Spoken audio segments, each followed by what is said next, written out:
Genèse au chapitre 7, le verset 11 à 15.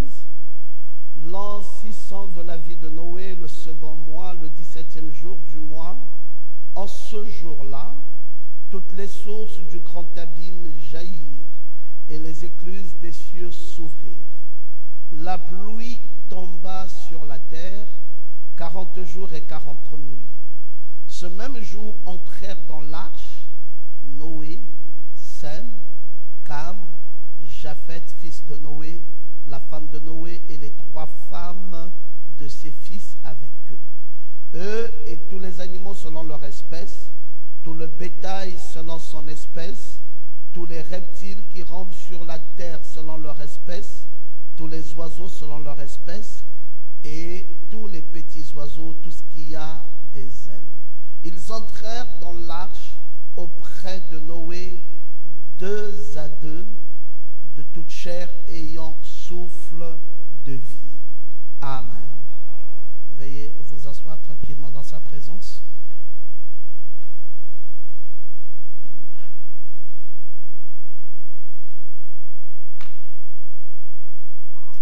Très bien, ce matin, on a un peu plus insisté sur l'arche de Moïse, parce que, bon, il y avait la fête des mères, et il fallait profiter d'en parler un peu. Et ce matin, nous allons revenir entièrement sur notre sujet, sur l'arche de Noé, et avancer dans notre étude, parce qu'il faudrait qu'on avance. Nous avons défini dans l'arche de Noé, c'était quoi une arche? On ne va plus revenir sur cette définition que vous connaissez fort bien. Nous avons montré qu'il y avait plusieurs arches. Nous vous avons même montré l'arche dénominationnelle qui, dans les prétentieux, avait aussi pensé faire une arche en leur temps, alors que l'arche que Noé devait faire avait été faite selon les instructions que Dieu donna à Noé.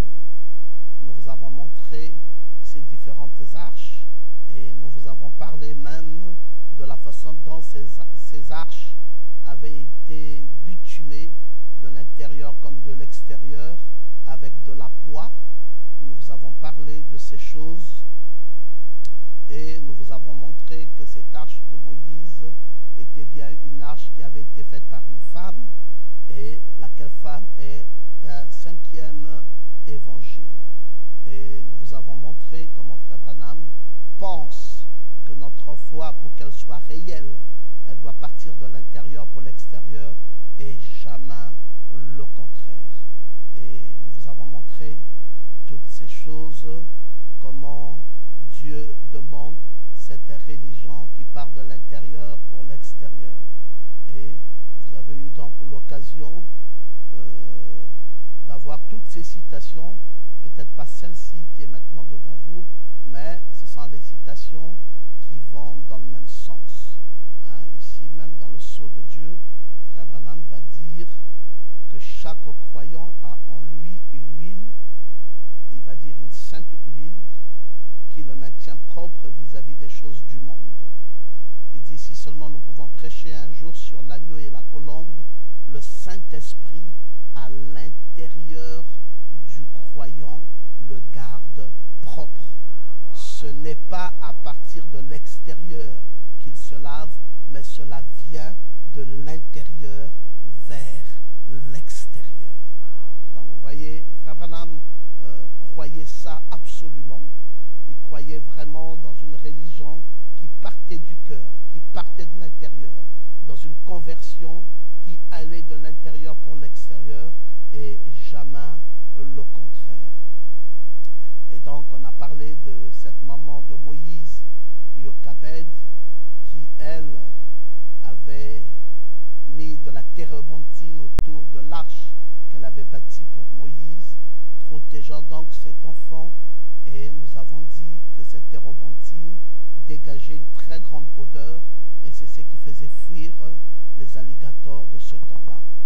Et nous avons davantage appuyé sur la religion de l'intérieur et nous sommes allés aussi vous parler un tout petit peu de l'arche du témoignage qui avait des rebords d'or, et à l'intérieur de cette arche il y avait la manne gardée dans un pot, et nous vous avons parlé de l'arche dénominationnelle construite par tous ceux-là qui pensaient qu'ils pouvaient rivaliser Noé et qui malheureusement ont été séduits parce qu'à la fin, il a été clairement prouvé que l'arche qu'ils ont pu construire était dénominationnelle et contraire à ce que révélait la parole. Et nous vous avons dit qu'est-ce qui faisait la différence entre les arches de ces gens-là et l'arche que Noé avait faite. Et nous vous avons dit que l'arche de Noé avait été conçue avec un bois spécifique, comme dit Frère Branham, et il dit que c'était le bois de Gophée. Et ce bois, sa spécificité, c'est que c'était un bois tendre et flexible. Et vous avez donc eu l'occasion de connaître toutes ces choses dont nous avons parlé jusque-là. Et nous avons montré c'est quoi la flexibilité d'un homme qui marche avec Dieu et comment Dieu demande à ce que nous soyons des gens flexibles, hein, des gens maniables, des gens que Dieu peut facilement manier dans ses mains et facilement corriger parce que nous ne sommes pas secs, nous ne sommes pas durs, mais Dieu veut avoir dans ses mains des gens maniables, des gens facilement il peut orienter, donner une orientation. Et nous avons vu que ce bois de Gophée aussi était un bois qui a pu résister parce qu'il était léger.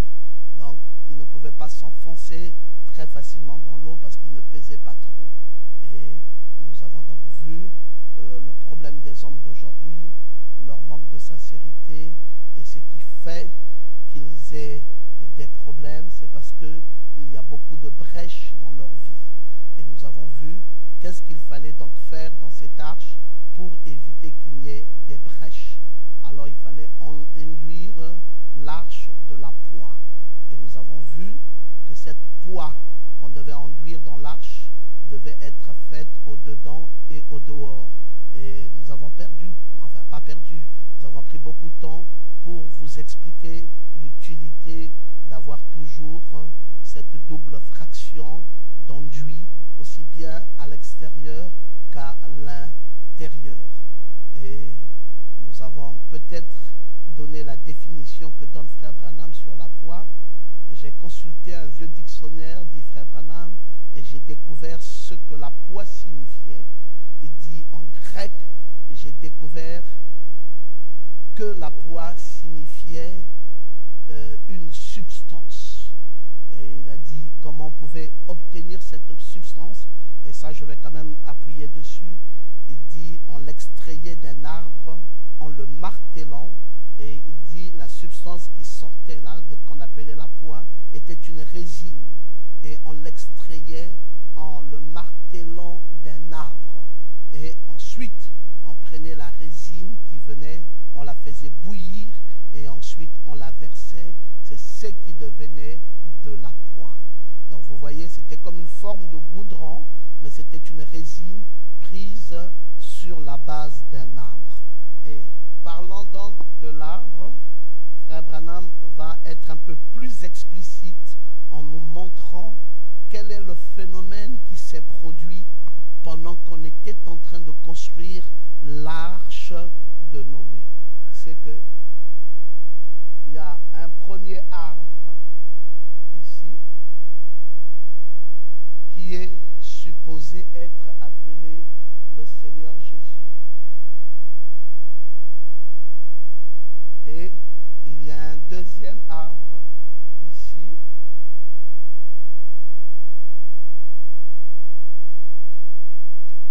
qui est supposé être le croyant que nous sommes. Et il dit pour que nous soyons véritablement formés, Dieu doit d'abord briser le premier arbre. C'est pour cela que vous ne pouvez pas devenir un vrai chrétien par vous-même. Vous devez d'abord accepter la toute première œuvre qui aurait été accomplie dans la personne de Jésus. C'est d'abord lui et lui avant tout. Donc c'est lui qui est brisé, c'est lui qui est taillé Et toi, tu es là, tranquille. Tu attends. Il faut attendre. Et le travail se fait d'abord sur la personne du Christ. On prend d'abord le premier arbre, on le taille, on le cisèle. Et Christ a souffert à la croix. Vous voyez, parce qu'il a été frappé, meurtri, martyrisé, flagellé, insulté. Et tout ça, dans quel but? C'était dans le but de ressortir de Jésus-Christ cette poix. Laquelle poix devait être placée dans le croyant. Mais cette poix-là, c'est ce que Frère Branham nous dit, il fallait retirer une substance. Il donne la définition de la poix, il dit en grec, ça voulait dire une substance. Et il dit que la substance ici est une résine. Et il dit, quand on retire cette substance ou cette résine de cette poix, on doit la chauffer. Et quand on chauffe cette résine, c'est alors qu'on peut mettre ça dans la vie du chrétien. Et maintenant, toutes les brèches qui sont supposées s'ouvrir ou être ouvertes dans la vie du chrétien sont totalement fermées.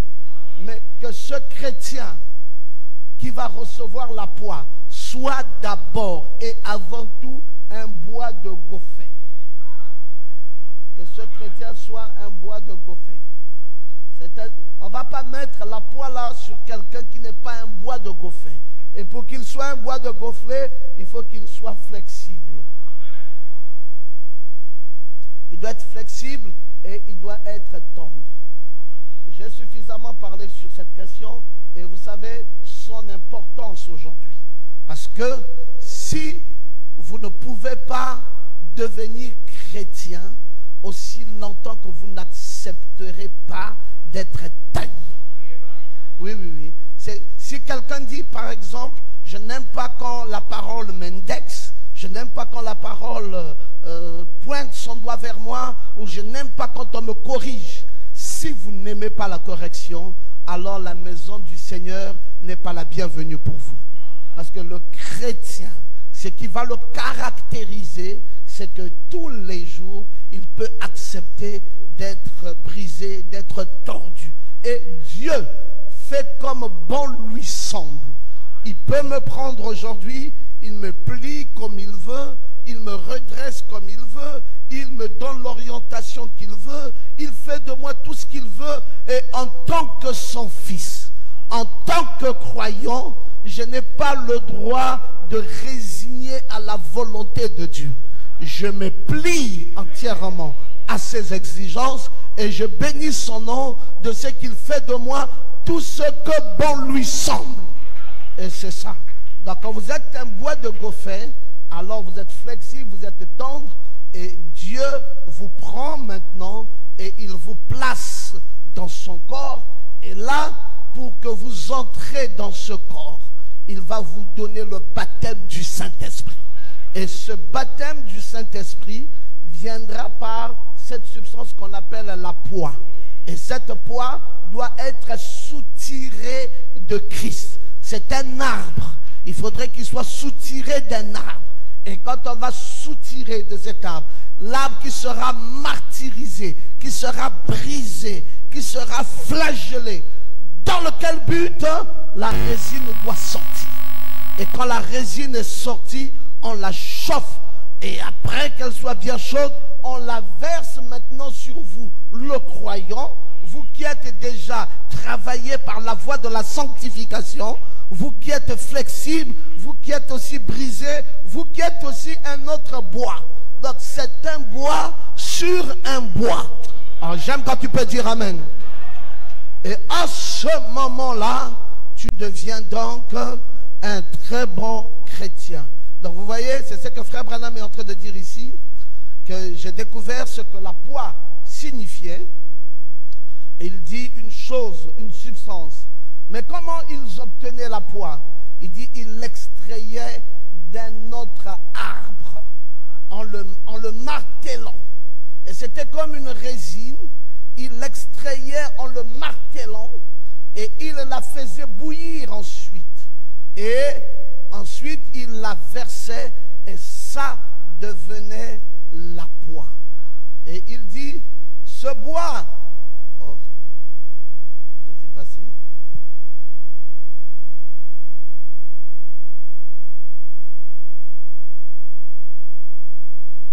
Il dit dans l'arche intime de Christ, il dit, ce bois, avant qu'il soit coupé, une certaine sorte d'arbre, un être humain, Christ, une certaine sorte d'arbre, c'est là-bas, un être humain, Christ, dans son humilité, un être humain. Et l'Église, qui est son arche aujourd'hui, il entre dans son Église, qui n'est rien d'autre que son propre corps spirituel ici sur terre. Et cet homme, Christ, a été abattu. Et il a étant battu, sa vie a été retirée de lui pour qu'elle soit appliquée sur l'Église. Est-ce que vous comprenez maintenant? Voilà. Il faut d'abord que lui soit battu. Il faut que lui soit flagellé. Il faut qu'on puisse extraire la résine de Christ. Et dès lors qu'il est passé, alors on peut arriver là aux croyants. Maintenant on peut prendre cette résine, on peut mettre ça dans le croyant. Alors comment les gens peuvent-ils s'imaginer une foi sans Jésus-Christ? Ils vont par exemple vous dire, bon, nous pensons que Frère Branham est notre Dieu. C'est drôle. Frère Branham a-t-il été flagellé? A-t-il été frappé? A-t-il été abattu? A-t-il été battu pour qu'on extrait la résine de lui? C'est Jésus qui a dit à ses disciples, allez-y m'attendre à Jérusalem. Dites encore amen, très bien. Je viendrai là-bas. Et il est allé à la croix. Et il s'est livré en rançon. Et il a été frappé, abattu, comme nous le dit Ésaïe 53. Et de là, la résine est sortie. Et ceux qui sont allés l'attendre à Jérusalem ont fini par recevoir le don du Saint-Esprit tel que cela avait été promis. C'était ce qui était sorti de Christ, qui est revenu dans la forme du Saint-Esprit, et c'est ce qui amène le blindage chez le chrétien. L'Église maintenant est forte, parce que Frère Branham dit, il entre dans son Église, qui n'est rien d'autre que son propre corps. Vous voyez, ce qui a été retiré de lui doit être appliqué sur l'Église. Il dit ce bois de Gopher, il dit c'est un bois tendre. Lorsqu'on versait cette poix chaude dessus, elle l'imprégnait très rapidement, et en devenant et en dehors, en dedans et en dehors, et scellait cela. Vous voyez cela, un seau, oui, s'imprégnant de la parole, Christ déversant le Saint-Esprit chaud. Oh, disons Amen. Oui, cette résine chaude n'est rien d'autre que le Saint-Esprit. Il dit, il déverse cela, ça s'imprègne sur vous. Alors elle ne coulera pas si elle est froide. Elle doit être chaude pour qu'elle coule. Et c'est dont nous avons besoin aujourd'hui. Ce sont ces réunions en l'ancienne mode où il y a un déversement du Saint-Esprit chaud. Amen. Voilà les amis, ce qui s'est passé avec cette résine, cet arbre qui devait être abattu, un parent abattu, puis battu jusqu'à ce que toute la résine sorte.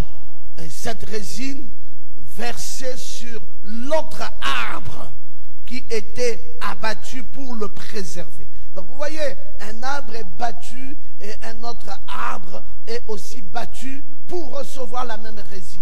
Et donc Christ d'un côté, l'église de l'autre côté, et on commence par lui en alpha, dans le message alpha, et on termine avec l'église dans le message oméga.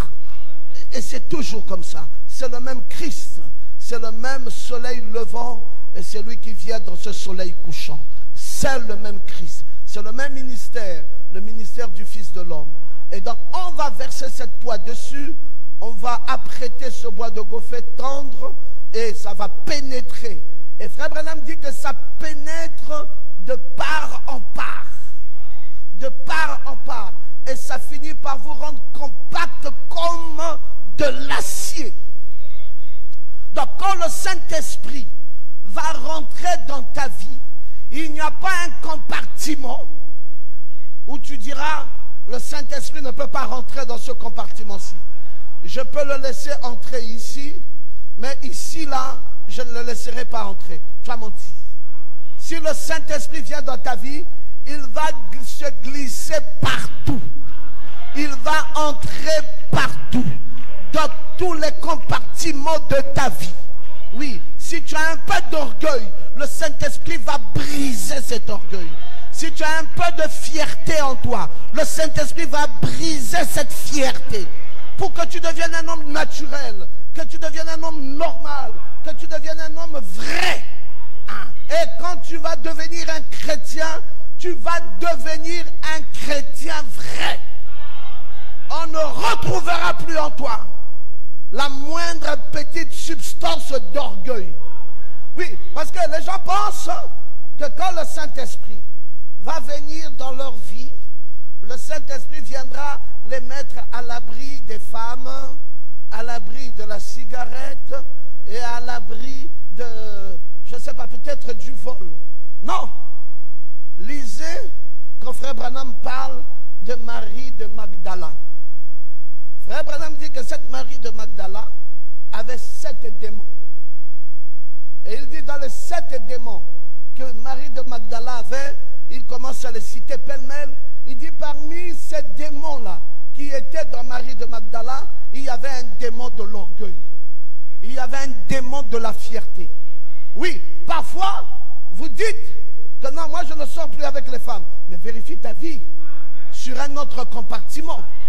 Il peut arriver qu'un compartiment est vaincu, mais il y a encore beaucoup de petits compartiments invaincus. Beaucoup de petits compartiments. Parce qu'il y a encore en toi de la fierté. Il y a encore en toi de l'orgueil. Il y a encore à toi de l'autosuffisance personnelle. Il y a encore en toi de l'ego. Il y a encore en toi quelqu'un qui pense qu'il est vantard. Quelqu'un qui croit qu'il est au-dessus des gens. Quelqu'un qui croit qu'il a prééminence sur les gens. Et tout ça, ce sont des démons. Et quand Dieu, la résine là, doit rentrer dans ta vie, ça va descendre. Alors dites un peu amen.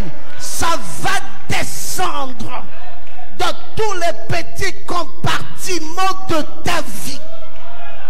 Il ne faut pas qu'il y ait un domaine dans ta vie qui n'ait été touché par le Saint-Esprit. Le Saint-Esprit doit toucher tous les compartiments de ta vie. Il faudrait que ça rentre. C'est ça, Frère Branham dit que ça va pénétrer de part en part. Pénétrer de part en part. Tu as dit, mais mon Dieu, je pouvais croire que j'étais le seul qui savait que ma vie avait encore un manquement ici. Ne t'en fais pas. Le Saint-Esprit connaît lire chacune de nos vies. Le Saint-Esprit va rentrer. Le Saint-Esprit va pénétrer jusqu'à aller dans les fins fonds, dans les compartiments de la fierté, dans les compartiments de l'orgueil, dans ces compartiments-là qui ne peuvent pas être atteints. Le Saint-Esprit va atteindre ces compartiments et va briser cet orgueil. J'aimerais vous entendre dire amen. Le Saint-Esprit va briser cet orgueil. Et puis après, ça va se briser complètement. Et tu commences à devenir un bon chrétien. Un bon chrétien, c'est quelqu'un qui est flexible. Un bon chrétien, c'est quelqu'un qui est doux, tendre.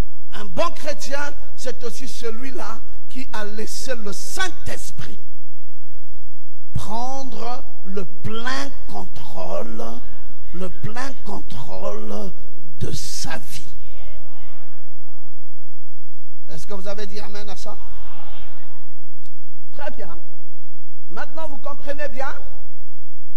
Et pourquoi alors cette résine entre en vous tout entièrement? Alors le prophète de Dieu dit, ça pénètre jusqu'à ce que ça vous rend compact comme l'acier. Et là, aucune eau ne peut plus s'infiltrer. C'était une protection. Oh, j'aime ça, mes amis. Maintenant, l'eau ne peut plus. C'est ce qui va faire la différence entre cette arche de Noé et l'arche dénominationnelle. Peut-être qu'eux aussi ont dit, bon, ça va, il a pris quel arbre pour fabriquer son bateau? On leur a dit non, mais on leur a soufflé, il a pris du gopher.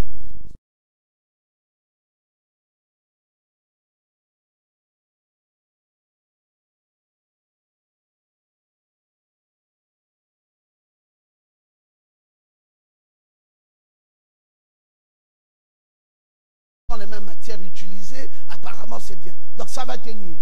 Mais ils ont oublié qu'il y avait une poix qui avait été infiltrée, qui a fait que le même gopher apparent, à l'œil nu c'est un gopher, mais dans la réalité, ce gopher était devenu un acier.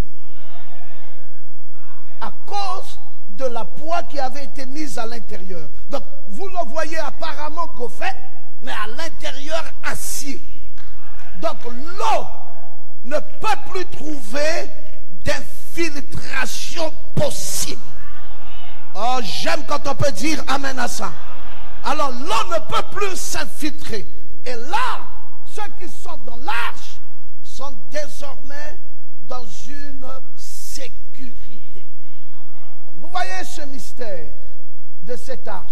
Ce n'était pas simplement un bateau comme ça. On a pris, là on a dit, les fils de Noé n'ont qu'à entrer, les femmes n'ont qu'à rentrer. Non, non, non, non, non, non, non. Il y a des détails qui vont progressivement avec ça pour vous amener à comprendre que c'était tout mystérieux. Maintenant, c'est un endroit sécurisé. Frère Branham dit, de là où je pense que les pentecôtistes ont failli, il dit, je crois dans la sécurité de l'Église.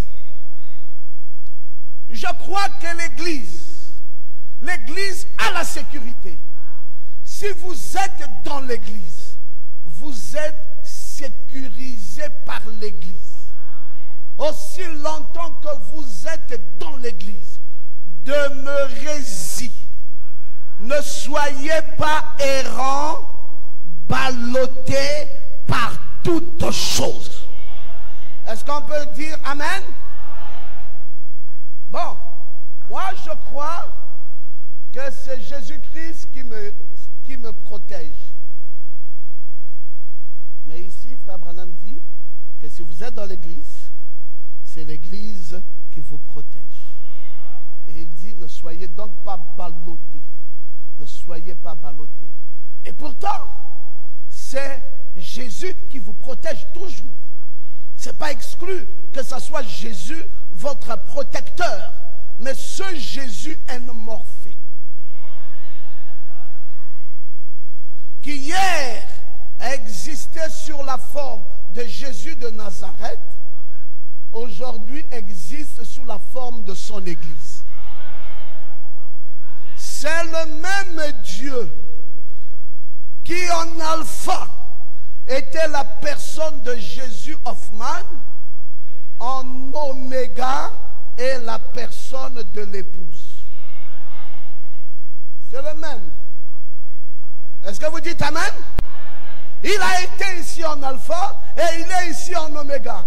Qui est descendu là? C'était des milliers, des myriades. Et ces milliers de myriades, c'était qui? C'était l'épouse. Ah, c'était l'église. Moi, j'étais dans cette nuée. Mais est-ce que ce n'est pas le même Jésus? C'est toujours le même Jésus, mais qui a changé de forme. Et il change de masque. Et aujourd'hui, il nous protège L'église est protégée par l'église. Oh, je ne sais pas si j'ai trop avancé maintenant. L'église est dans la sécurité de l'église. Et si vous êtes dans l'église, alors vous êtes sécurisé par l'église. Aussi longtemps que vous êtes dans l'église. Frère Branham dit, demeurez-y, ne soyez pas errants, ballottés par toutes choses. J'aime la citation qui vient. Après, il nous dit donc pourquoi nous ne sommes pas une dénomination. Il dit, la Bible dit, s'il ne veut pas écouter l'église, qu'il soit pour vous comme un païen ou un publicain. Frère Branham dit, voyez-vous, aussi longtemps qu'un frère est sous cette protection de l'église, le sang de Christ le protège. Maintenant, j'aimerais faire une nuance claire. Nous avons pris une citation qui parlait de la grande église. Et nous venons là maintenant de prendre une autre citation qui parle de l'église locale. Cette église ici vous protège. Dites encore amen bien. Pasteur Ngoma, j'aimerais aller voir un charlatan, s'il peut me protéger, il peut me mettre des scarifications, me mettre le sang, me frotter des histoires pour que je sois à l'abri des sorciers. Vous n'en avez pas besoin. Vous n'en avez pas besoin. Qu'est-ce qui vous protège? Le simple fait d'appartenir au Logos est suffisant pour ta protection. C'est largement suffisant. Tu n'as pas besoin d'une quelconque protection. L'église locale te protège. Et frère Branham dit, répétant l'écriture, aussi longtemps qu'un frère est sous cette protection de l'église, le sang de Christ le protège. Alléluia! C'est la raison pour laquelle nous n'arrivons pas à faire marcher l'église comme il le faut. C'est exact. Ceci est la doctrine du baptiste, de l'église baptiste, ou plutôt du Branham Tabernacle. Veuillez suivre cela. Voyez-vous pourquoi? S'il n'écoute pas l'église, alors que vous êtes allé le voir, pour dire, bon frère, tu as fait quelque chose de mal, il faut réparer. Il dit, d'accord frère, j'ai compris. Après, il ne répare pas. Tu prends un deuxième frère, Matthieu 18. Tu dis, frère, tu as fait quelque chose de mal. Voici mon frère qui vient avec moi. On vient pour te dire, il faut réparer ça. Tu dis, non, non, non, non, non, je ne vous écoute pas. On dit, bon, d'accord, cette affaire, moi je t'ai repris, tu ne m'as pas écouté, j'ai pris des frères, tu n'as pas écouté, nous allons emmener ça à l'église. Il y a une procédure, hein. On n'amène pas ça à l'église automatiquement. Hein? Ce n'est pas parce qu'un frère a glissé qu'on doit parler de ça à l'église.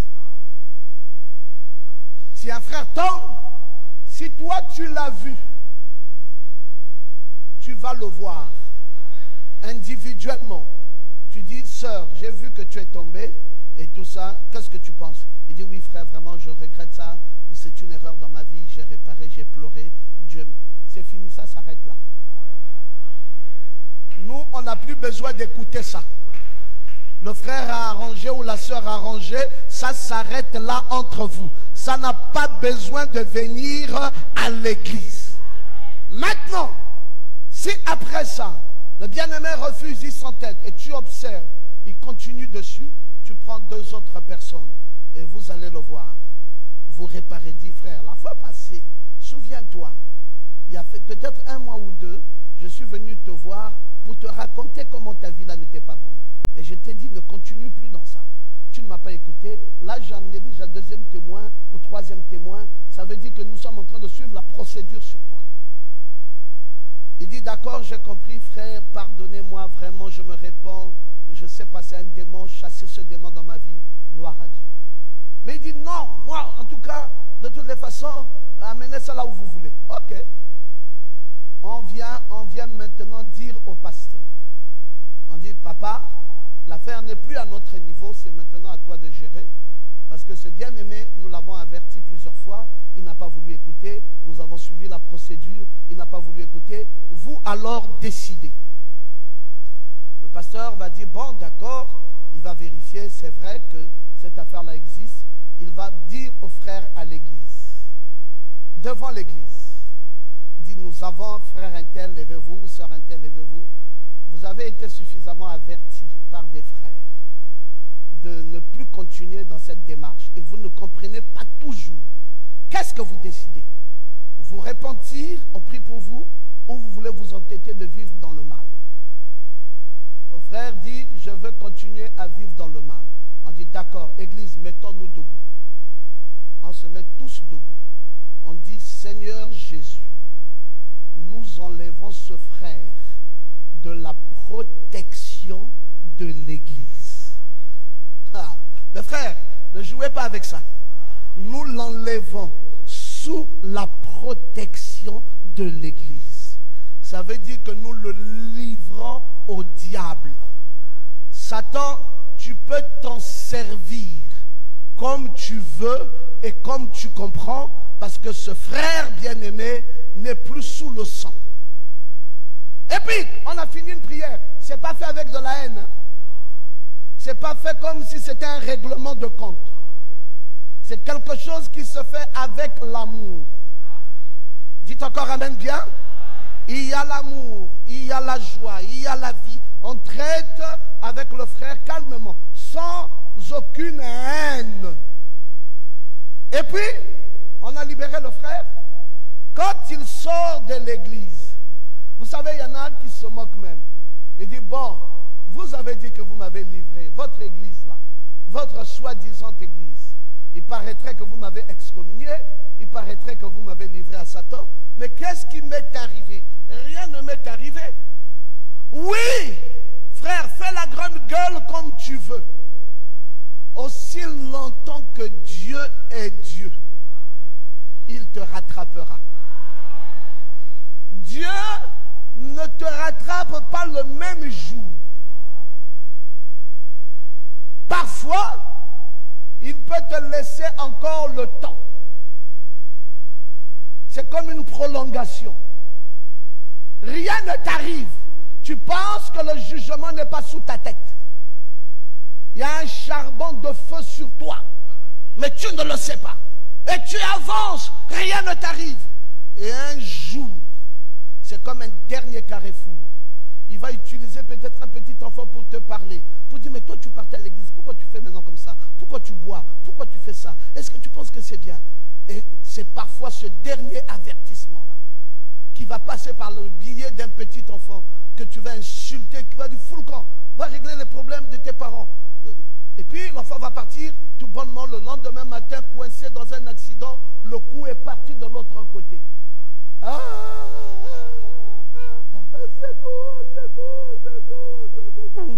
fini. Mais quand on va interpréter ça, on va même oublier qu'il y a une affaire qui s'était passée à l'église dans laquelle on t'avait sorti du sang, de la protection de l'église. Et quelque chose t'arrive, les gens vont dire non, c'est tout à fait normal, c'est un accident qui est arrivé. Et parfois les gens qui te connaissent dans cette rébellion vont dire oh le gosse, ils vont encore profiter de dire que leur Dieu là est fort. Il n'y a pas un profit dans ça. Personne ne gagne rien en voyant un frère souffrir ou en voyant un frère tomber. Il n'y a pas un salaire derrière ça. Ce n'est pas une joie de voir la punition de Dieu tomber dans la vie d'un frère. Ça n'a jamais été un plaisir. Mais c'est la manière de Dieu de corriger son peuple. Est-ce que je peux t'entendre dire amen? Voilà donc mes frères. Oh. Voilà donc ce qui se passe avec cette protection sous le sang. Et donc quand ils étaient dans l'arche, ils avaient effectivement été protégés là-bas.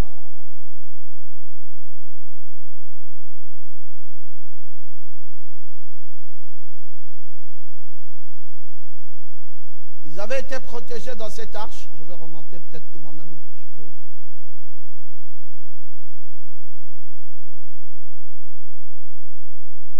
Je pense plus au fait Oui, l'ordinateur pouvait ne plus être branché aussi. Voilà, c'est ça.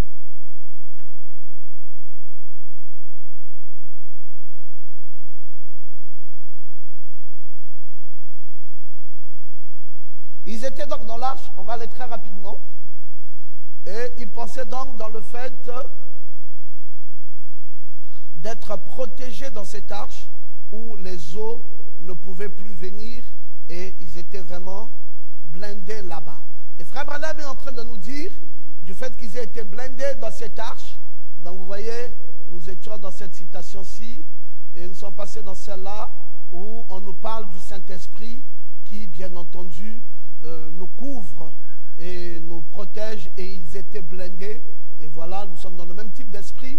Et Frère Branham arrive dans Ephésiens 4:30 où il va dire: n'attristez pas le Saint-Esprit de Dieu pour lequel vous avez été scellés. Et il dit donc enduit de poids, enfermé jusqu'au jour de la rédemption. Complètement scellé. Chaque petite portion du bois, chaque petite ouverture, chaque petit trou, chaque petite fissure, chaque petit pore, c'est scellé, bouché à l'intérieur avec l'Esprit de Dieu. Oh, comme c'est merveilleux. Et alors vous voyez donc que le Saint-Esprit a fait son travail. Maintenant ce bateau ne peut plus couler, c'est fini. C'est un bateau blindé et rien n'a flotté. Tout est bien, l'arche est au-dessus de tout. Et on a vérifié les égouts et tout ce qui pouvait venir, les gouttes qui sont tombées par-dessus, pas d'infiltration possible. Alors, Frère Branham revient encore avec un autre terme que nous n'avons pas vu jusque-là, c'était le bois d'acacia. Il dit, si vous savez que l'arche avait été faite de bois d'acacia, si jamais vous savez ce que c'était plus léger que le balsamier. C'est juste comme une éponge. C'est tellement léger que vous pouvez en soulever une grosse poutre et tenir cela d'une seule main. Oui, le bois d'acacia. Et il dit, à l'intérieur de ce bois, on a bouché les pores. Donc c'est la même chose que Frère Branham est en train de dire, avec d'autres termes, pour nous expliquer de quoi avait été conçue l'arche de Noé. Et maintenant, dans l'arche de Noé, Noé était le père. Dans celle de Moïse, Moïse était le père. Et Christ est le père dans son arche à lui. Avec ses sujets. Ces sujets, c'est qui? C'est vous et moi. Amen. Nous aussi, nous sommes dans une autre sorte d'arche. Nous sommes dans l'arche de Jésus-Christ. Et le père de cette nouvelle arche, ce n'est pas Frère Branham. Le père de cette nouvelle arche, c'est Christ lui-même. Maintenant, dans cette arche, comme je vous ai montré tout au début, si vous avez fait un peu attention, j'ai essayé de vous montrer ce bateau de Noé avec les 3 niveaux. Et dans ce bateau, un des mystères de ce bateau, c'est qu'il n'y avait qu'une seule porte d'entrée au départ. Quand vous entrez dans ce bateau, vous entrez par la partie inférieure. Et la partie inférieure, c'était là où il y avait des reptiles. Et après, à l'intérieur de l'arche, il y a des escaliers qui vous permettent d'aller à une autre partie supérieure, ce qu'on appellera un deuxième étage. Et dans ce deuxième étage, il y avait justement des oiseaux là-bas. Et puis vous prenez les escaliers, vous allez à un 3e étage. Et à ce 3e étage, c'est là où se trouvaient les humains. Et puis, dans cette arche, il n'y avait qu'une seule fenêtre. Il n'y en avait pas 2, il n'y en avait pas 3, il n'y en avait pas 4, il n'y en avait pas 5. Une seule fenêtre dans cette arche. Pourquoi une seule fenêtre? Parce que c'est par là que viendrait le Saint-Esprit. Et Dieu va montrer qu'il n'y a pas plusieurs Saint-Esprits. Il n'y a qu'un seul Esprit Saint et qui vient par le canal de cette fenêtre et qui ne vient pas pour éclairer les reptiles, qui vient pour illuminer les êtres humains qui sont au dernier étage.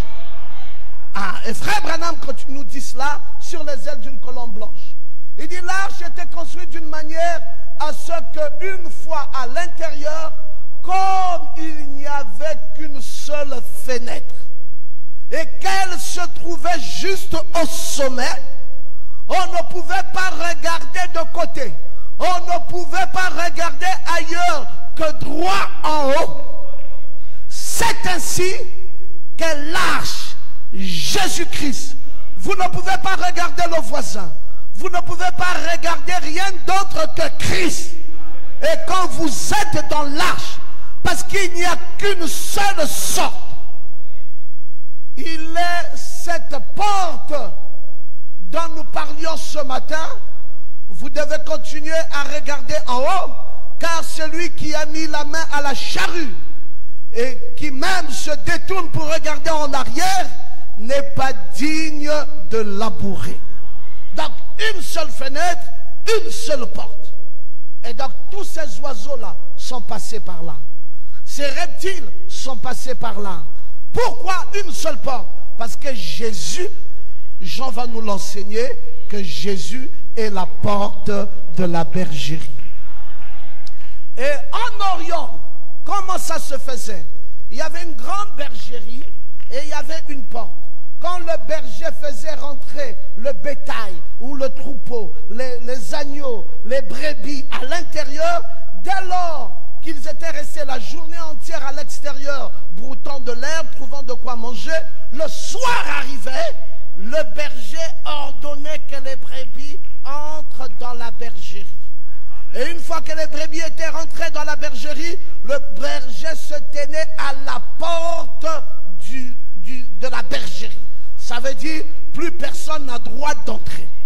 C'est merveilleux de savoir que c'est comme ça que nous sommes couverts.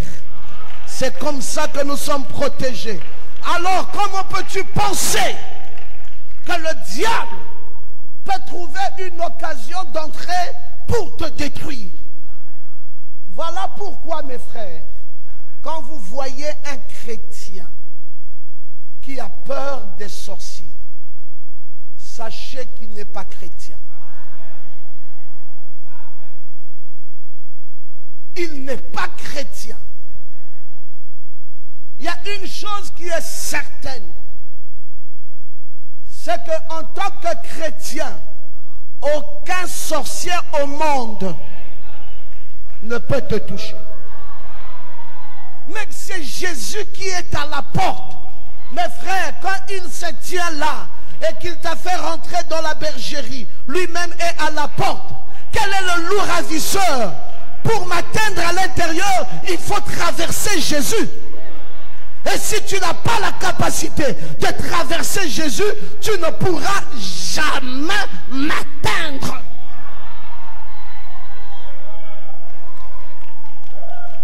Quelqu'un peut vous faire du mal.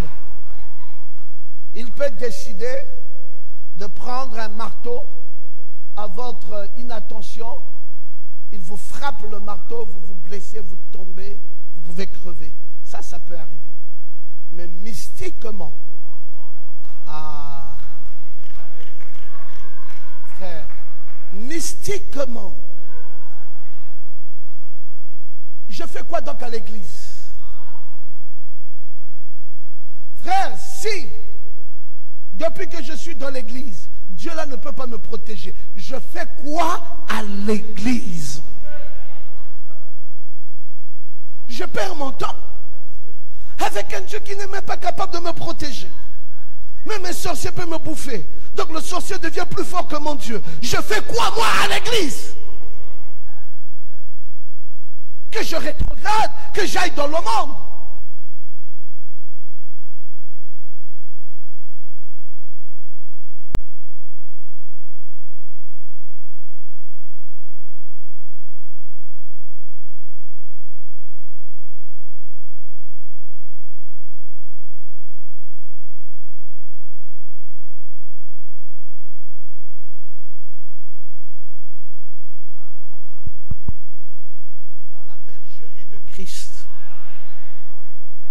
Ce n'est pas ma bergerie à moi, c'est la bergerie de Christ.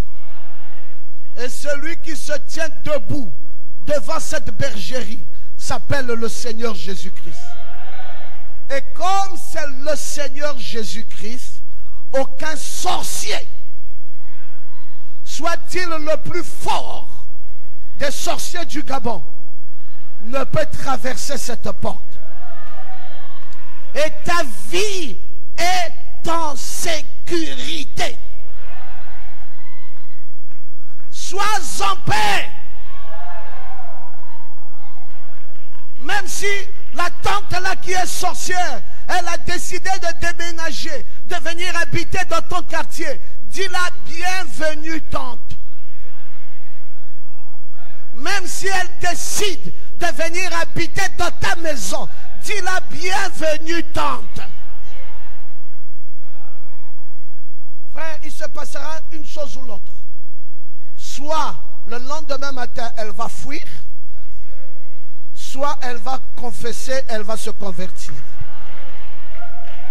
Mais dire qu'elle va vamper la nuit pour t'atteindre et le matin tu seras atteint, c'est que tu ne sais pas qu'est-ce que tu es venu faire à l'église. Frère, ce message est une puissance. Nous l'avons expérimenté.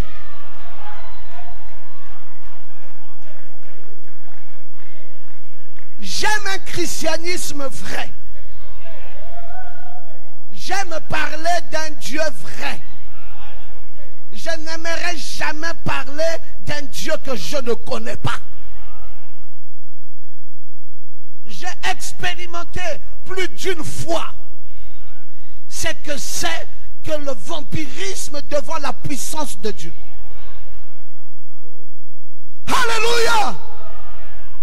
Vous pouvez faire du face à face. Vous pouvez même faire du corps à corps. Tu lui dis, vamp, je suis là. Frère, quand il envoie, il y a un pare-buffle ici. C'est un pare-choc. Et les missiles sol-sol ne peuvent pas traverser.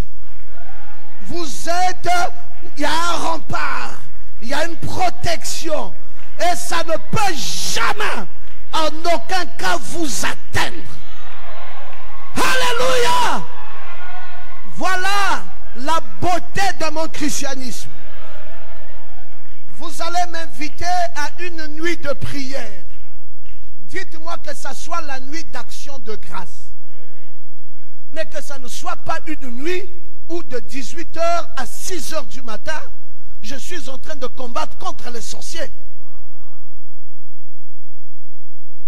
Je brise, je brise, je brise, je brise. Quel sorcier? Frère, je vais perdre mon temps. Si c'est ça, laissez-moi aller dormir. Parce que ces sorciers-là, ce n'est pas moi qui les combats. C'est le Saint-Esprit en moi qui les combat tous les jours. Et tous les jours, ils sont vaincus. Alléluia!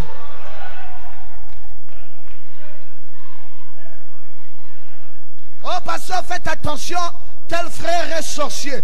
Oh, moi j'aime des frères comme ça. S'il est sorcier, qu'il vienne. Il me permettra de comprendre si je suis chrétien ou pas. Qu'il vienne, qu'il essaye. Et on va voir le Dieu de qui est vrai. Est-ce que c'est mon Dieu? Est-ce que c'est lui? Dites Amen.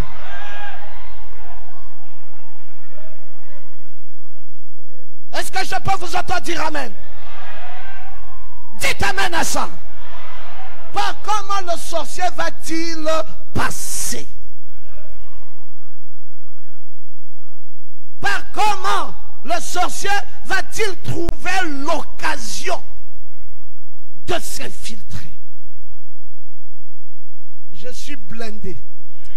Dis à ton voisin, je suis blindé. Oui, je suis blindé. Je suis protégé. Protégé contre toutes les forces du mal. Protégé contre la sorcellerie. Protégé contre tout ça. Et il n'y a rien de mal qui peut m'arriver. Je sais en qui j'ai cru. Je ne passerai pas des nuits entières en train de déchirer je ne sais quoi. L'ange de l'Éternel campe autour de ceux qui le craignent et les arrache du danger. Ce n'est pas moi, c'est l'ange de l'Éternel. Et frère Branham dit que l'ange de l'Éternel n'appartient pas à des faux chrétiens. N'appartient même pas à des païens. Il dit que l'ange de l'Éternel n'est que pour les chrétiens. Alléluia! Comment penser que je puisse avoir peur? Il y a des églises qui se rassemblent et qui essaient d'intimider les gens, leurs brebis, pour dire attention, tel pasteur, il est vampireux, attention, tel autre. Toi tu es pasteur, tu as peur d'un vampireux. Et tu dis que tu es pasteur. Si je suis dans une église comme ça, je sors. Parce que si ce pasteur lui-même a peur, moi alors je serai comment? Lui-même il a peur des sorciers. Maintenant moi brebis, je fais quoi là? Je n'ai pas ma place là-bas. Soyez calme.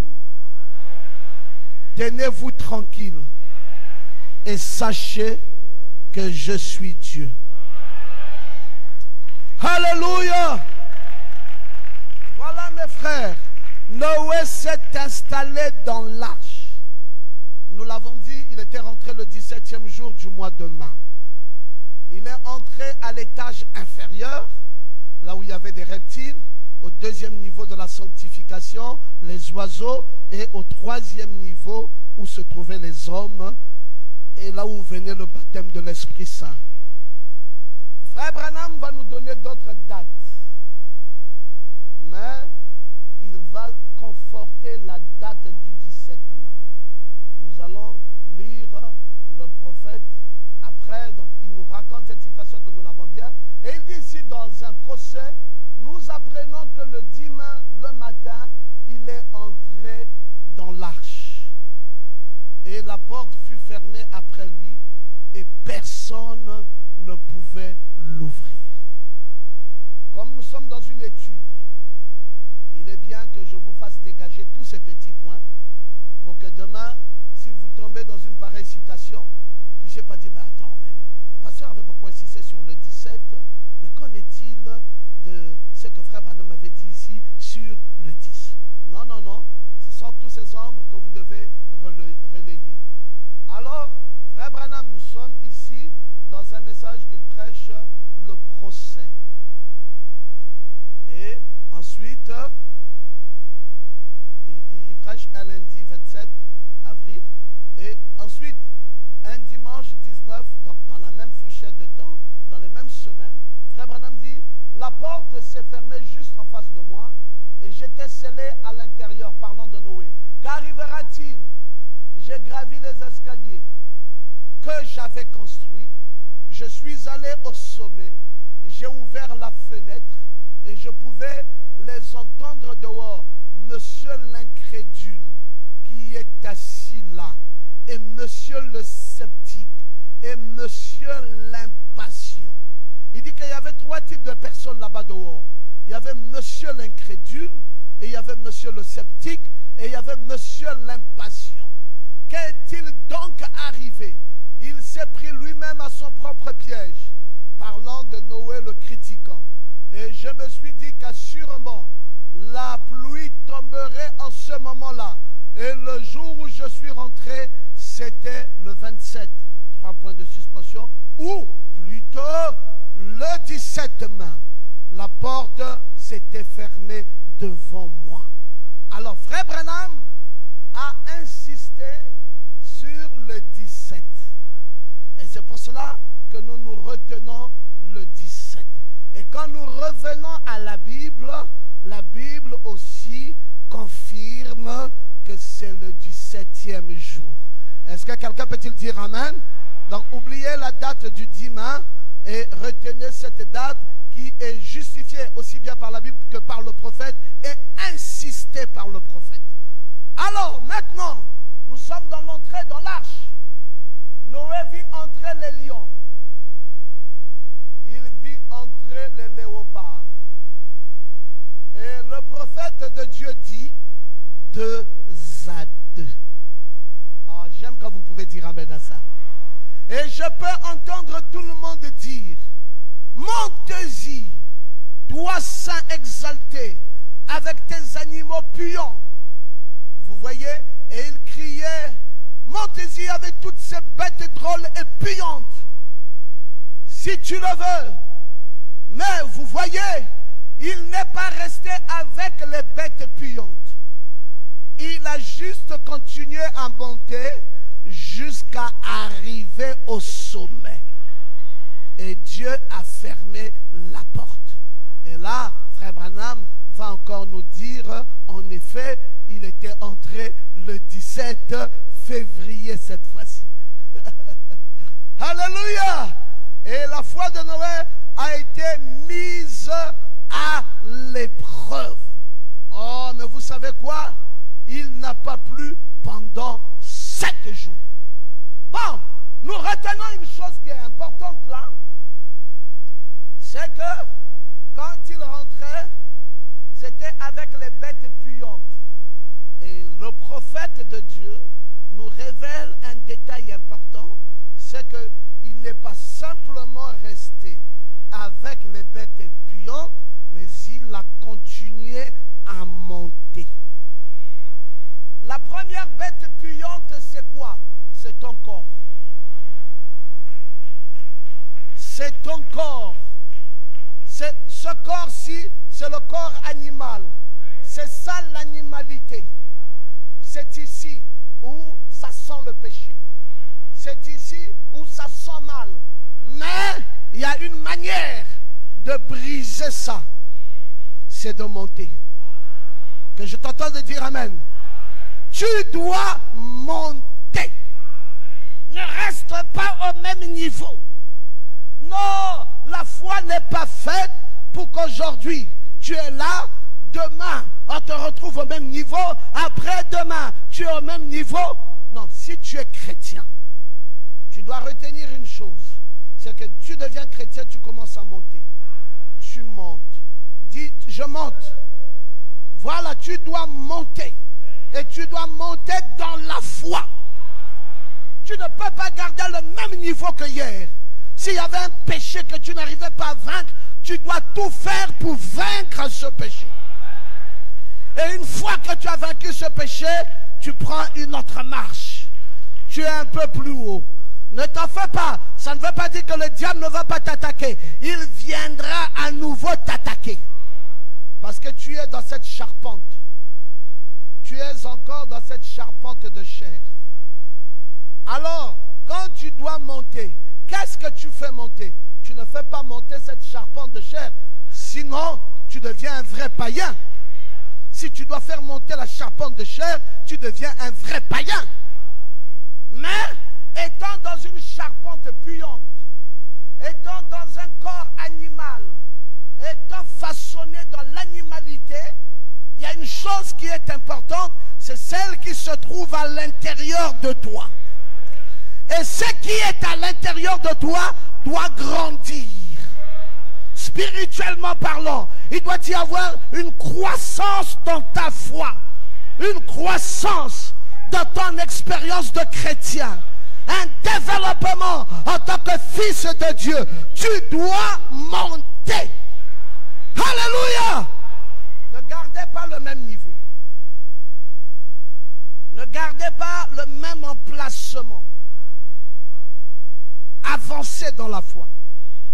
Gravissez les marches de la foi.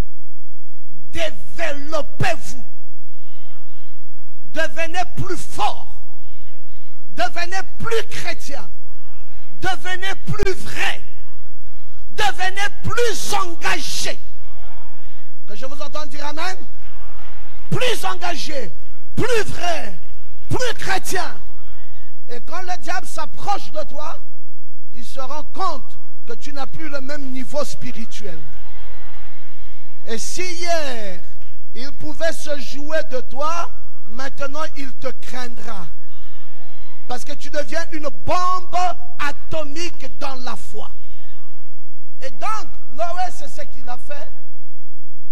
Il a laissé tomber l'animalité et il est allé au-dessus de l'animalité. Il est allé au-dessus de la chair. Il est monté. Tout en étant dans l'arche, il a fait des progrès dans la foi. Alors, Frère Branham nous dit bien de fois, la vieille arche a connu des secousses. Elle a eu beaucoup de hauts et de bas. Elle a traversé beaucoup de tempêtes. Mais malgré tout, elle s'est posée sur le mont Ararat. Oh, je disais que beaucoup délégations ont croisé la petite arche. Délégations ont croisé la petite arche. Elle a traversé beaucoup de vents forts la nuit. Elle a même traversé des violentes tempêtes. Elle a été secouée en toute sécurité dans les jungles. Et toutes les intentions ont pu être présentées jusqu'au trône de la nation, du plus bas au plus élevé. Cette arche a connu ses secousses. Mais elle a tenu bon. Elle a tenu bon, mes amis, parce qu'il y avait une ancre à l'intérieur. Frère Branham dit dans le voile intérieur, il dit quand un bateau est secoué, alors vous avez comme l'impression que la grosse vague qui vient va emporter le bateau. Après, vous ne pourrez plus le rattraper. Mais quelque temps plus tard, sous votre plus grande surprise, vous constatez que le même bateau qui vient d'être frappé par une grosse vague a eu un bousculement. Mais quelque temps après, ce même bateau revient encore. Alors, il dit, qu'est-ce qui peut bien expliquer qu'un bateau aussi secoué par des si grosses vagues est inébranlable? Il dit, c'est parce que sous les eaux, il y a une ancre. Il dit, il y a une ancre qui n'est pas visible à l'œil humain, mais elle est sous les eaux. Et c'est ce qui fait que ce bateau tienne. Qu'est-ce qui pourra te nuire? Il n'y a plus rien, mon fils. Qu'est-ce qui pourra déranger ta foi? Qu'est-ce qui pourra faire que tu repartes dans le monde? Qu'est-ce qui peut faire ça? Qu'est-ce qui peut faire que la secousse-là soit tellement intense que ça te décourage au point de penser que l'église ne te sert plus à rien?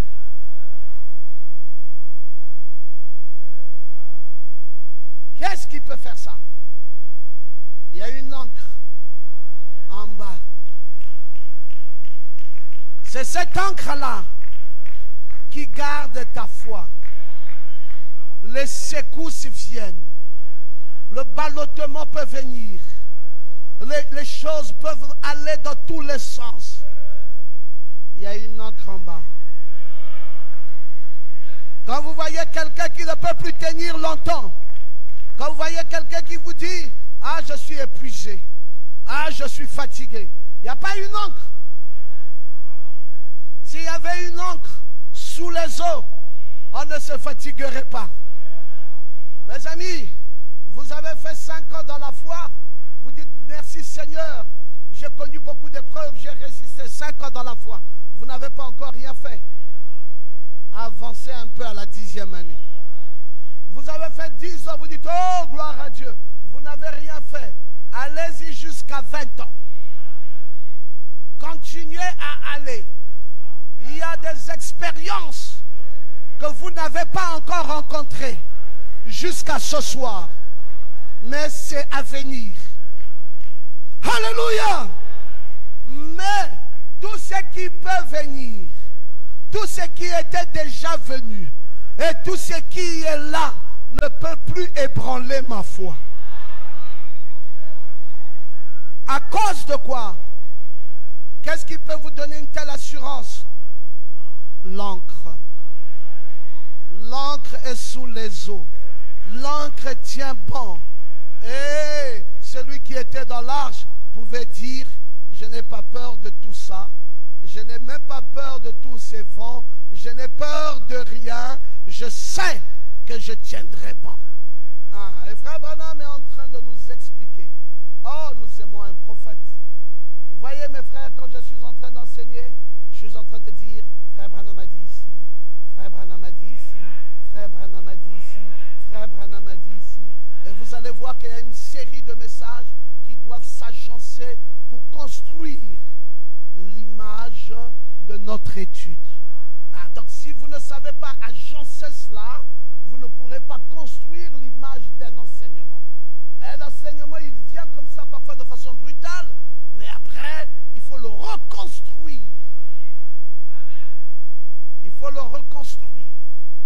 Et vous allez voir désormais, vous allez comprendre de quoi est-ce que l'on parle. Il dit une trinité, il dit je suis âme, corps, esprit. Vous savez qu'après il va corriger ça, il va dire qu'il était corps, esprit et âme. Il dit est-ce vrai? Sûrement. Suis-je fait de cellules, de sang, de nerfs? Cependant je suis un seul être. Et il y avait une trinité dans l'arche. Il dit le rez-de-chaussée pour les choses qui rampent, le premier étage pour les oiseaux et ceux qui volent, et le second étage pour Noé et sa famille. Donc toujours les trois niveaux. Et dans le tabernacle, il y a une assemblée du lieu saint et du saint des saints. Et vous savez qu'il y a aussi un parvis extérieur. Et il y a eu trois dispensations, le Père, le Fils et le Saint-Esprit. Et donc frère Branham est en train de nous montrer que tout fonctionne par trois. Et trois, vous le savez fort bien, c'est la perfection de Dieu. Et donc vous voyez, même jusque dans l'arche, Dieu a veillé sur ça. Qu'il y ait la justification, qu'il y ait la sanctification et qu'il y ait le baptême du Saint-Esprit. Nous sommes ici dans l'arche. Dieu veille sur ça. Et il veille que cette triunité soit toujours faite, comme le Père, le Fils et le Saint-Esprit dans les trois dispensations. Tout comme dans le tabernacle, le parvis extérieur, le lieu saint et le lieu très saint. Il dit cette vieille arche qui flottait au-dessus des eaux au jour de Noé. Il dit quelle puissance d'attraction qui venait d'en haut. Il y avait une lumière au sommet. Il dit oh, la gloire de Dieu brillait du ciel, éclairant cette chambre haute. Donc vous pouviez voir que ceux qui étaient dans la chambre haute pouvaient avoir un jubilé. Mais le jubilé des gens de la chambre haute n'est pas le jubilé des gens de la chambre basse. Ceux qui étaient plus bas étaient des animaux puants. Et Dieu avait créé une différence. C'est pour ça, dans la foi, quand nous sommes en train de fonctionner, il y a des frères qui sont encore en retard. Ils n'ont pas encore gravi certaines marches. Vous ne devez pas les juger. Parce que vous qui êtes arrivés là, à la chambre haute, vous êtes aussi passés par là. Tu vois comment Dieu fait les choses? Dieu pouvait faire en sorte qu'il y ait une porte directement depuis le bas et qui faisait rentrer les gens directement à la chambre haute là-bas. Il dit non, on va briser les types. Il dit mettez la porte là en bas et que tout le monde rentre par là, et après on n'aura jamais un baptême du Saint-Esprit sans sanctification. On n'aura pas une sanctification sans justification. Il dit il faut qu'on commence par la justification et après sanctification et après baptême du Saint-Esprit. Il faut que ces marches-là soient réglementées. Il doit y avoir une réglementation sur les marches. Alors, vous êtes dans l'église. Vous avez un frère qui, lui, est encore dans la phase de la sanctification. Il n'a pas fini sa sanctification. Vous commencez par le juger. Vous commencez par dire vraiment le frère là, c'est un faux frère. En tout cas,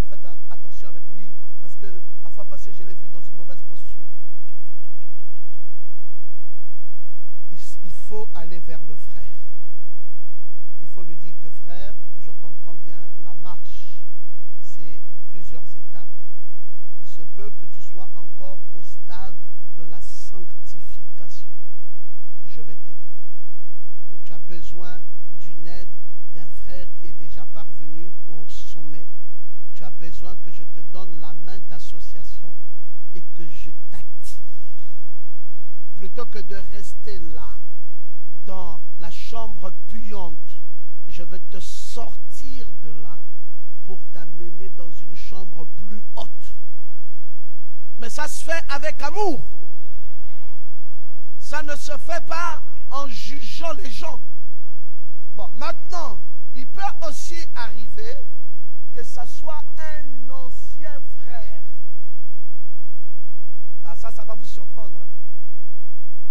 Il a déjà 15 ans dans la foi. Mais il y a encore en lui cette faiblesse. Pasteur, mais lui, il faut le livrer au diable. Non. Est-ce que vous avez un temps requis pour la justification et un temps requis pour la sanctification et un temps requis pour le baptême du Saint-Esprit? Lui, il peut arriver dans la foi aujourd'hui. Aujourd'hui, Prince Boudjama est arrivé dans la foi. Il n'a même pas mis l'enfant. Après, vous sentez que ce frère a le Saint-Esprit dans son cœur. Peut-être même en une semaine. Lui, il peut arriver dans la même foi. Après, pour qu'il arrive au niveau de Prince Boudjama, ça va lui prendre peut-être 15 ans.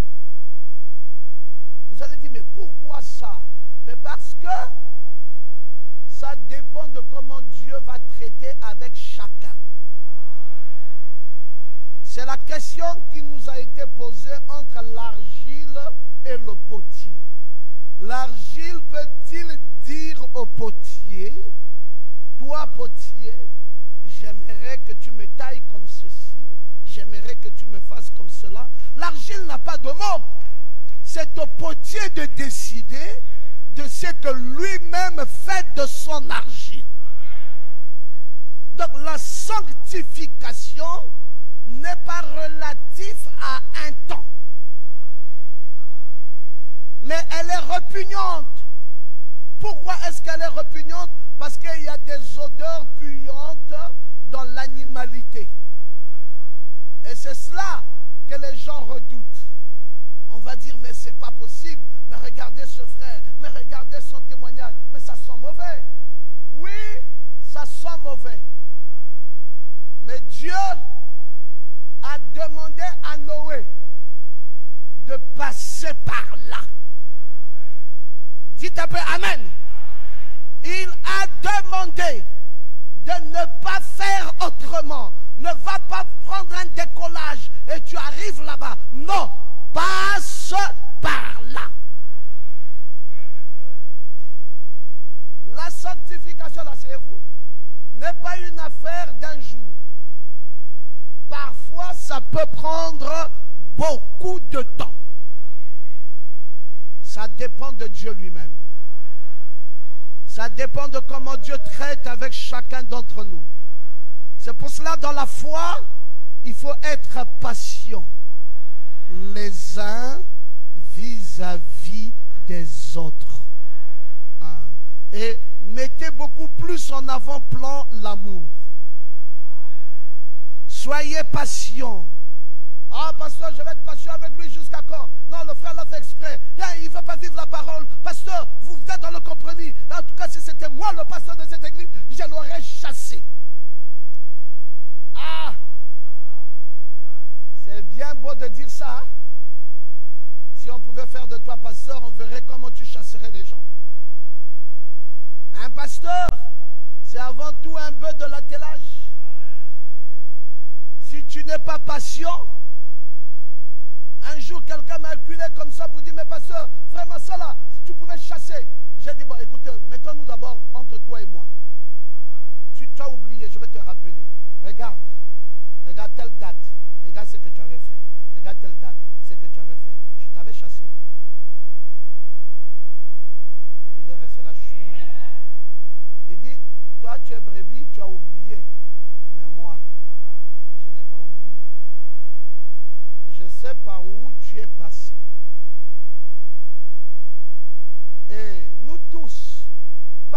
quoi? Nous tous, nous sommes passés par là.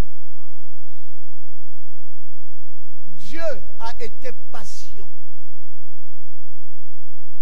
Est-ce que quelqu'un peut-il dire amen? Dieu a été patient. Si Dieu ne nous avait pas patienté, il nous aurait détruits depuis longtemps. Quand il regarde nos réactions, quand il regarde notre façon de faire, quand il regarde, il est simplement patient. Il dit, j'attends, je patiente, j'attends encore, et je patiente, et je suis sûr qu'un de ces jours, on appelle ces étapes-là les 3 étapes de la grâce. Ça veut dire qu'à un moment, Dieu va ajouter une nouvelle grâce qui va faire que tu quittes là où tu es et que tu arrives là-bas. Il va le faire comme pasteur. Moi, je suis fatigué de vivre avec des gens comme ça. Il va le faire en son temps. Dieu ne fera rien pas parce que tu forces. Il ne fera pas parce que toi tu veux. Il fera quand lui voudra. Mais donc dans ce cas, pasteur, il faut chasser les gens. D'accord, en commençant par toi. Parce que l'impatience que tu as est un démon. L'impatience est un démon. Vous avez entendu frère Branham? Il nous a dit qu'ils étaient 3 là-bas. Hein? Un s'appelait Monsieur qui? Un s'appelait Monsieur l'incrédule, l'autre s'appelait Monsieur sceptique, et le 3e s'appelait Monsieur l'impatient. Hors de l'arche, hein?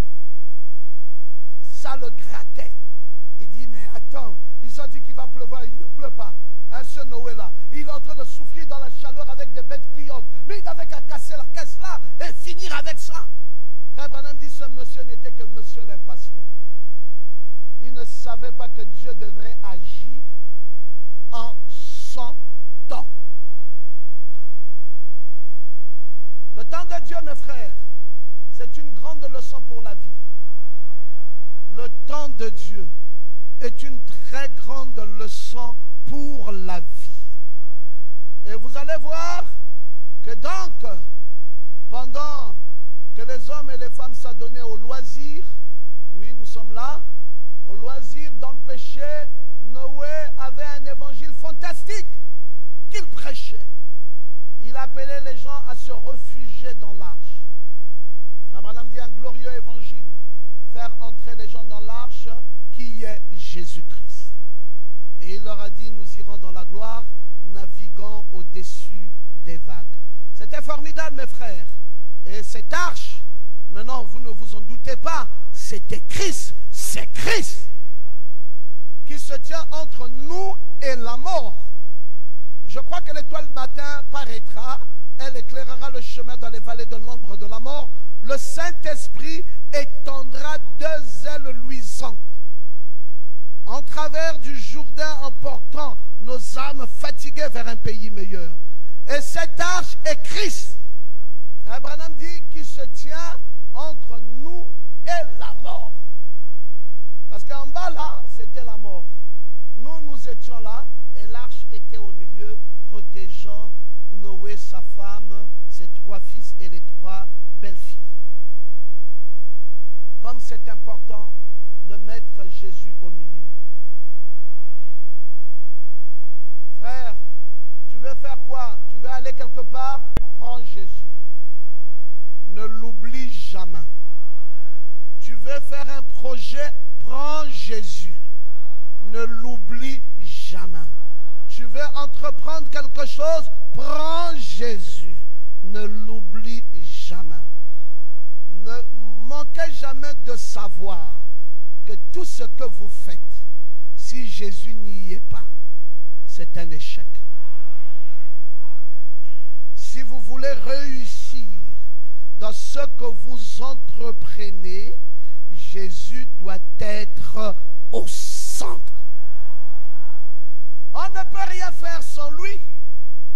C'est lui qui se tient entre nous et la mort. C'est Jésus. Oh pasteur, je veux me marier. Oui, appelle d'abord Jésus. Que Jésus vienne, qu'il prenne le contrôle de ton mariage. Si Jésus n'est pas là, c'est un échec. Pasteur, je veux bâtir. Oui, bâtir, appelle Jésus. Pasteur, j'ai les moyens qu'il faut pour bâtir. Non, les moyens là ne veulent rien dire. C'est d'abord Jésus. Tu peux avoir les moyens, mais si Jésus n'est pas, ça va s'écrouler. Vous allez simplement être comme mon ami là, en 1993, au PK9. Moi, je n'avais pas les moyens, mais j'avais quand même Jésus. Et lui, il avait les moyens, mais il n'avait pas Jésus. Pendant que je suis en train de construire ma petite maison là chez Papa Pambou André, de 4 mètres sur 4, lui, il est venu avec son gros camion de sable, il a béné, et sa femme a trouvé Maman Gomala en train de rassembler nos petites briques que nous avions mis là. Il dit, mais qu'est-ce que vous allez construire là? J'ai vu comme si vous avez déjà fait les escaliers pour faire tirer la maison. Ma femme m'a dit, mais c'est la maison que nous allons construire là. Il dit, quoi? Un nid d'oiseau. Ma femme dit, un nid d'oiseau comment? Nous ne sommes qu'au commencement de notre vie. On s'est marié, ça ne fait même pas 2 ans. On commence la vie maintenant. On n'a pas encore beaucoup de charges. On est en train de construire notre maison. Il dit, hey! Si c'était moi à ta place, j'allais me rebeller contre une maison pareille. Ce que fait frère Pierrot là, ce n'est pas une maison, c'est un nid d'oiseaux. Après, elle va dire à maman Goma, tu vas voir la maison que nous allons construire. On a béni le sable. Papa Gabriel, cette maison n'a jamais existé. On a béni le gravier, on a béni le sable, on a mis le ciment. Le lendemain matin, ça c'est les anciens, ils connaissent ça. Ils connaissent ce qui s'était passé. Une pluie torrentielle tombe dans Libreville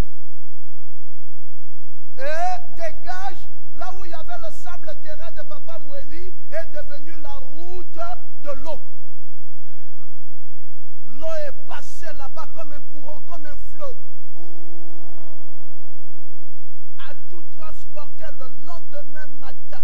Notre petite case était à une petite montée comme ceci. Elle était toujours là. Mais là-bas, c'était fini. Il dit, mais où est parti le sable? Comment Marie a béni? Où sont partis tout ça? Ma femme dit, tu demandes à qui? Tu ne vois pas l'eau qui coule dessus là? C'est devenu une rivière. Il dit, merde. Il dit, mais comment l'eau là n'est pas arrivée chez vous? Il dit, mais demande à Dieu. Demande à Dieu. Demande à Dieu, c'est Dieu qui connaît. Il nous protège dans ce que nous faisons. C'est pour cela, les amis, tout ce que nous faisons, il n'y a pas une fierté dedans.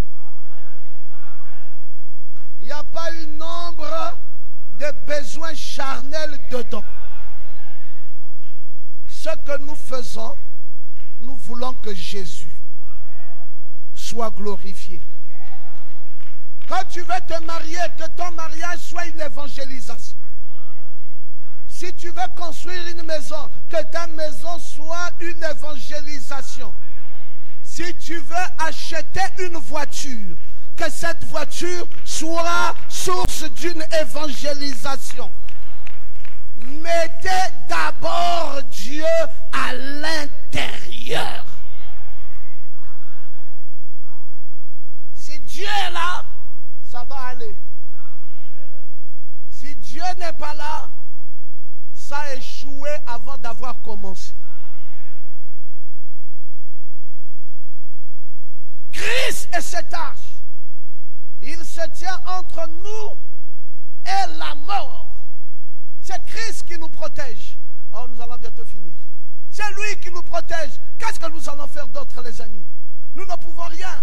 En ce temps de Noé, ils mariaient, ils buvaient, ils faisaient tout, ils mariaient leurs filles. Et vous savez l'immoralité qu'il y avait, vous savez la pollution qu'il y avait, et vous savez le comportement qu'ils avaient. Tout était pervers. Et une seule porte dans l'arche, et cette porte, c'était Jésus-Christ.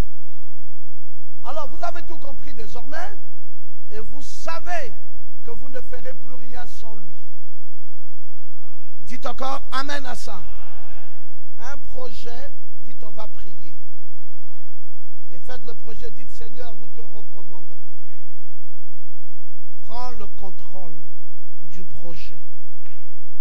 C'est sa volonté. Il peut décider que ça n'aille nulle part. Ça s'arrête, que Dieu soit loué. Quand on est un fils de Dieu, il faut être préparé pour tout. Il ne faut pas tenir mordicus sur une affaire. Oh, je tiens.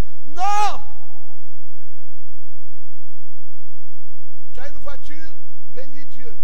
Ça tombe en panne et dit Seigneur, merci. Taxi. Oui, taxi-bus. Tu rentres. Tu dis merci Seigneur. Amène-moi à l'église. Oh, moi le taxi-bus, je ne peux plus. Frère, mais n'oublie pas d'où tu viens. N'oublie pas qui tu étais. C'est inconfortable. C'est vrai, inconfortable, mais tu ne peux rien devant la volonté de Dieu.